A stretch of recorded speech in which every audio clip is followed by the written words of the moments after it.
Katihar police ने अपराध की योजना बनाते 2 व्यक्ति को गिरफ्तार किया है, जिसके पास से पुलिस ने एक देसी कट्टा, 5 जिंदा कारतूस और लोहे के धारदार हथियार समेत 2 मोबाइल भी बरामद किया है।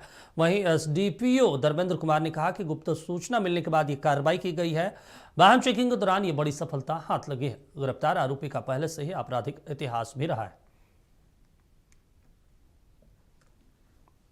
तो संदिग्ध अपराधकर्मी कुछ बड़े घटना को अंजाम देने के फिराक में है।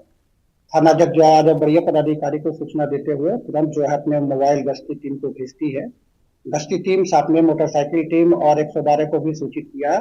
सभी टीम जो है चारों तरफ से जो है घेराबंदी करते हुए आगे की ओर बढ़ा। जैसे भी गश्ती गाड़ी को देखते हुए, पुलिस बल की गश्ती गाड़ी को देखते हुए एक बुलेट पर सवार 2 व्यक्ति भागने का प्रयास करने लगे, जिन्हें जो है चारों तरफ से रोक के जो है उनको पकड़ा गया।